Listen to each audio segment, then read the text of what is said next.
Do you have a G-body with a V6 in it and want to upgrade to a V8? This is the video for you. First things first, let's get this air cleaner out of here. Maybe a few hoses hooked up to this. Just take them off. So we're going to take care of some of this pollution control here. This looks like it connects to another hose and it goes into the carburetor and the valve cover. So we are going to disconnect it and label it. Here's another pollution control hose from the carb. Last one we've got actually goes to the gas tank, but we're going to leave that one for now. Now we're going to remove our radiator shroud so that we can make more room to remove our accessories. This is pretty easy. We got a few bolts on the top and then 2 bolts on the sides that connect the bottom to the top. This should just come right off.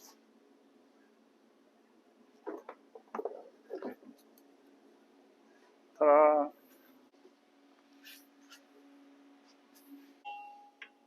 Now we're going to work on removing some of our front accessories to make room to pull our engine. Oh! Oh! I totally put a hole in my radiator. Oh, I guess we're draining the radiator. Made it really easy on my decision to have to get a new radiator. Bigger ones. You guys won't have to say it in the comments. I'll need to get a new one anyways. So after you successfully remove your fan and start removing your radiator fluid, you can remove all your accessories. This is our ground right here. Removing our alternator. That one's pretty easy. Make sure you label all of your wiring and anything else with some tape and pen.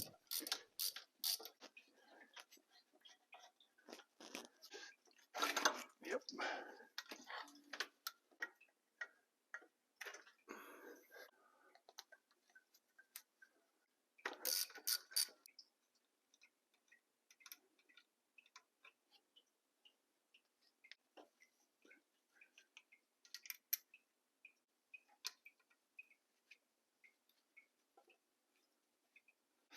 And you have successfully removed your alternator. This alternator still works really well, so we're going to reuse it. A lot of these brackets are going to fit on our V8, so we're going to take those off and save them for later.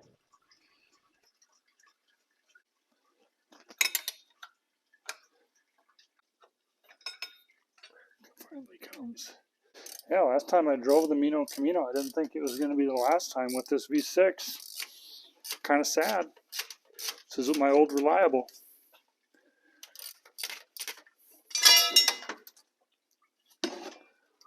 Next, we're taking off the power steering pump.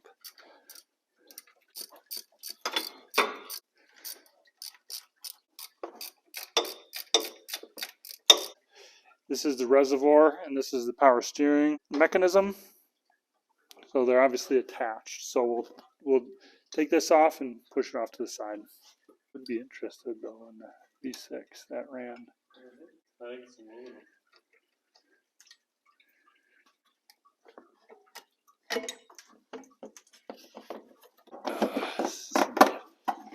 Pushed up there. The V8 engine mount uses this hole and this hole and this hole. The fourth one's right here, and you don't use that. So the whole engine mount will be right in that location. No, I just took it out. This is for the cruise control. We are not going to have that on the V8. Labeling the engine temp.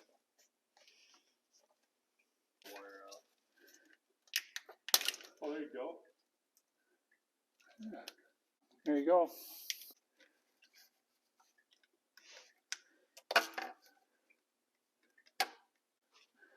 You got to be gentle with some of these. Oh, there you go.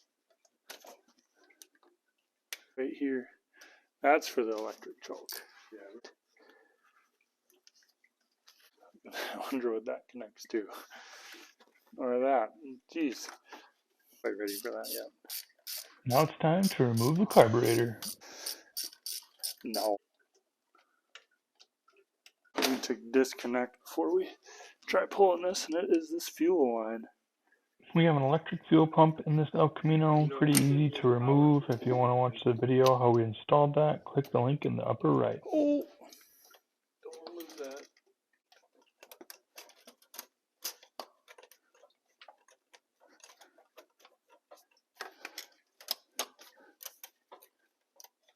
the other engine anyways, because it's different linkage. We couldn't get the kickdown disconnected, so we got a little One resourceful. more hose here. We will just be installing a new one later. Really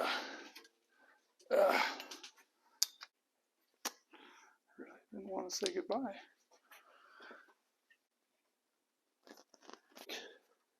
I don't think it is. I bet it won't. Universal engine plate, lift plate.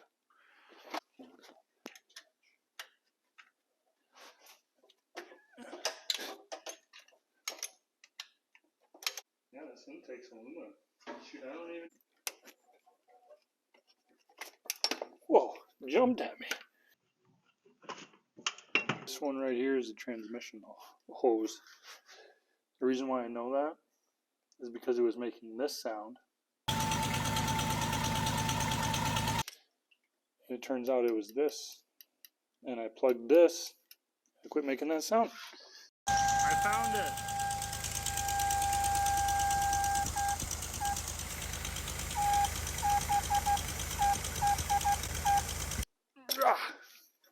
We're just disconnecting some of the vacuum hoses remaining here on our intake manifold.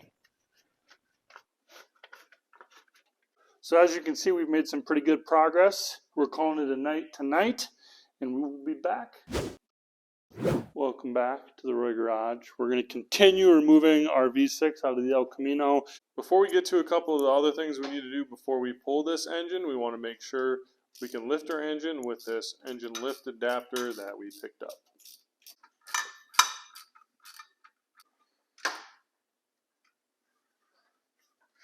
We are going to continue draining it by loosening that little wing nut thinger right there. We're trying to make sure we have as much radiator fluid removed from our engine as possible before we remove our hoses and pull this engine. Now we're working on removing the bottom half of this fan shroud. And the only thing that could be spinning is the bolt. So I said the bolt is not spinning.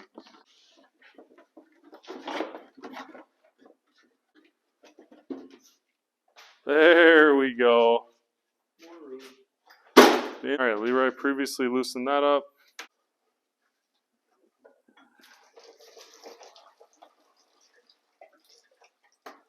Oh yeah, look at that accuracy. That goes about as good as most radiator fluid dumps go. Yeah. Anything that came off this engine, carburetor. Dude, you took care of that. Now we're disconnecting our heater hoses. Heater works great. What are you talking about? This is just a random hose going from one side of the engine to the other. No idea what it's used for. Almost got all this stuff off. There's going to be the heat coming off.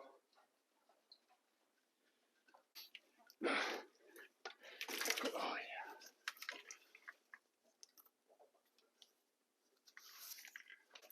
This goes down to the starter. That looks like that's going to be fun to unhook. These exhaust manifolds look like they'd be the next easiest thing to take off though. Knock on woody. Cut them up. We could do that, or we could just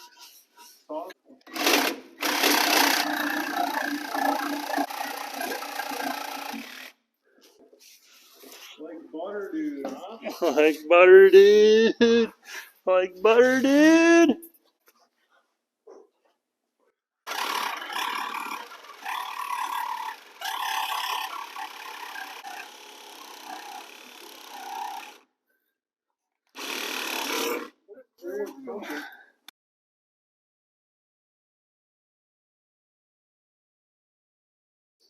Time to take out those torque converter bolts. I don't want this. Something down there. First things first, we got to get this torque converter panel off here. There's 4 bolts and they are 10 millimeter.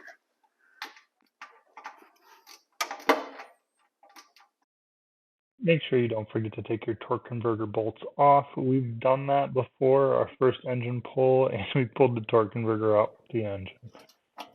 Yeah. Okay. Don't do that.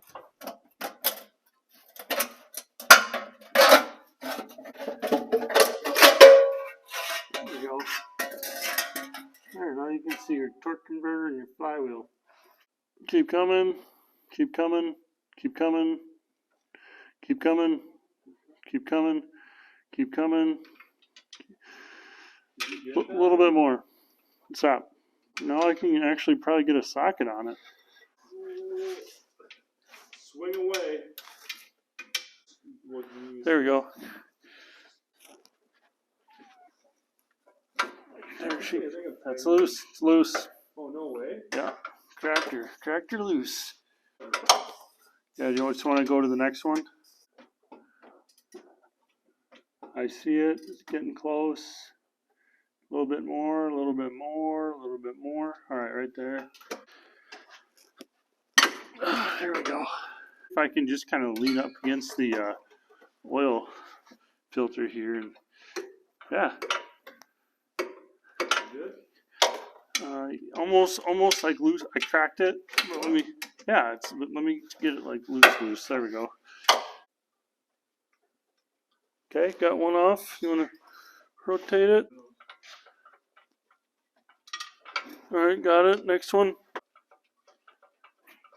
All right, there we go.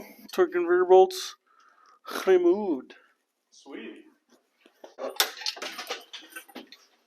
Yeah, it's not going to reach.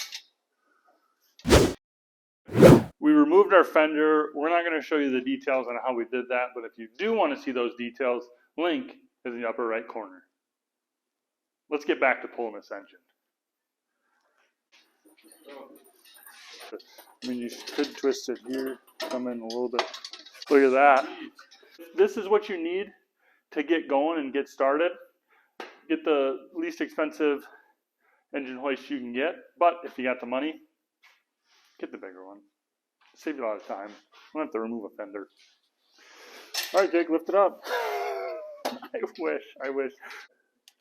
Time to remove our distributor. There's one bolt that holds it in place. Get that loose, That would be nice. pull the bracket back, it should come right out. Then once you get it loose enough, you should be able to pull that plate back. And then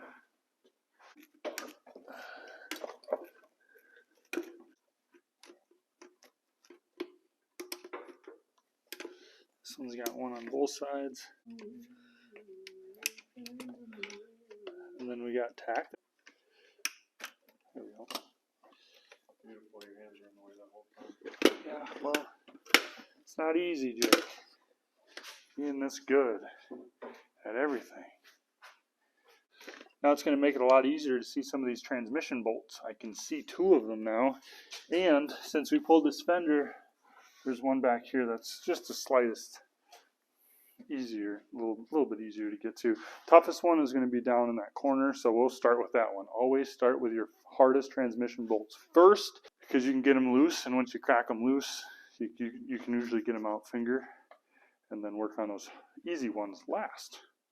Do, do, do, do, do, do, do. Oh, shucks.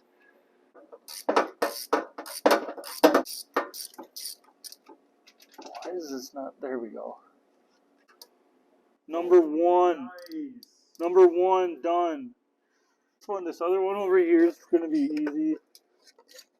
I hope. It's just right here. Cracked it. Just make sure that I got it loose here. Or at least it's cracked. Yep. There it is. Yep. That's the next one. I think I need to remove this. Then I'd be able to get my hand down in there to hold the back side of it.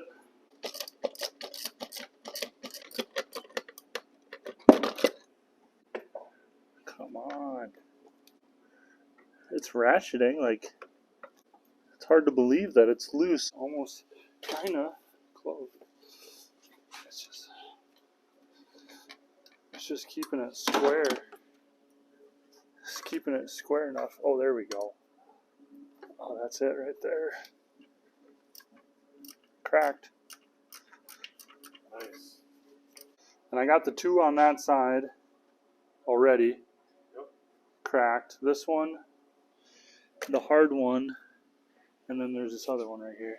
It would be a total of 6 bolts holding the transmission to the engine, and then a couple dowel pins. Okay, this one's cracked. I think there's just one more on this side.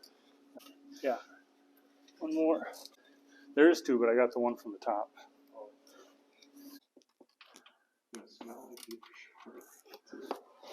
Huh?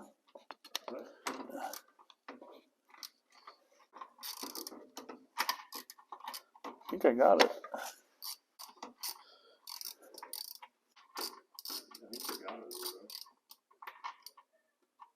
Oh, yeah.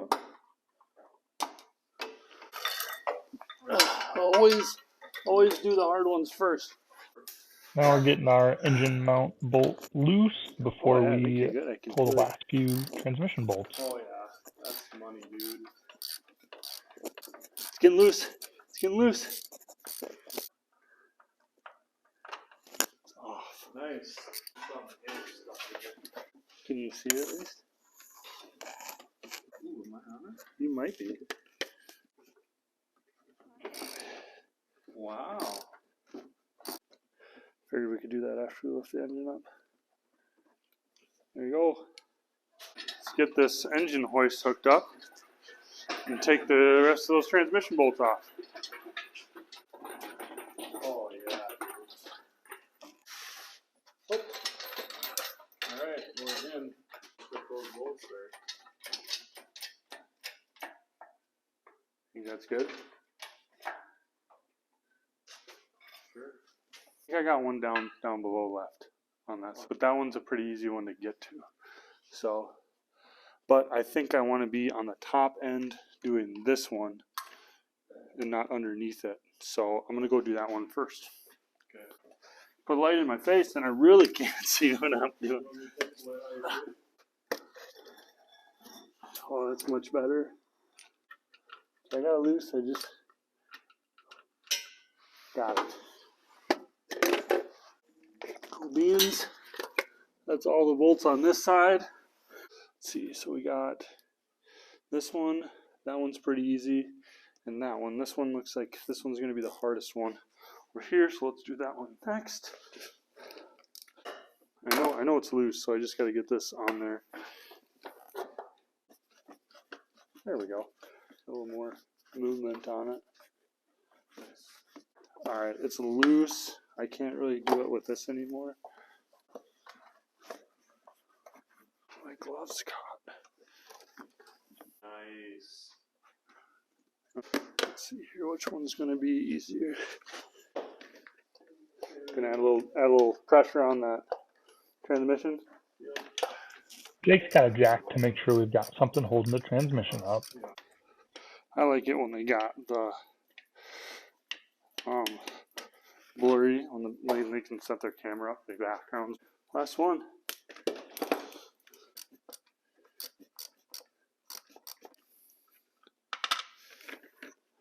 There you go.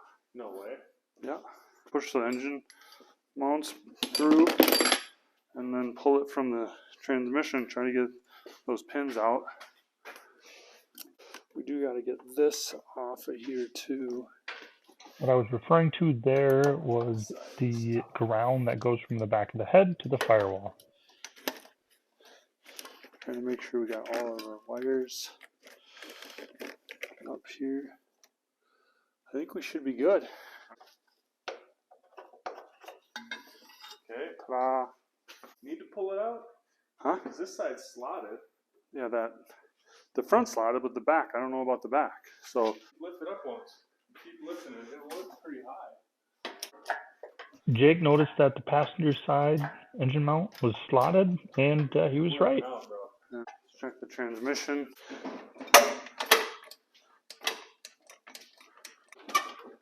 Now a little shimmy shake to Oh, try to looks get like those we're pins loose making from the progress. transmission. Yeah. Okay.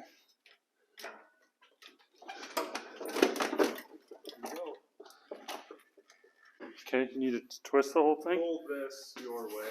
Okay.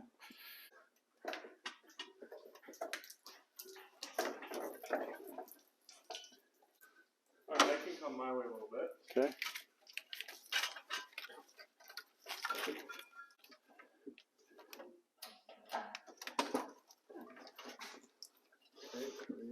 Twist it forward.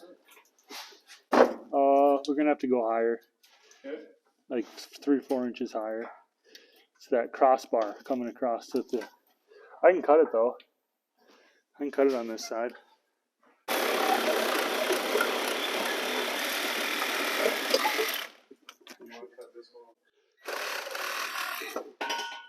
Nice.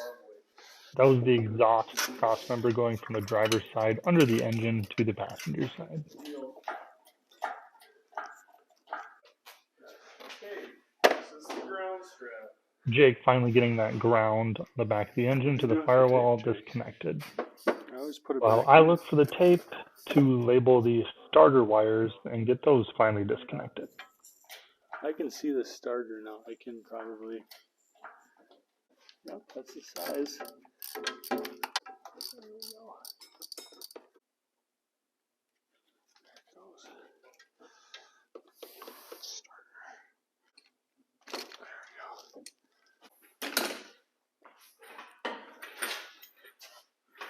go. And there she goes.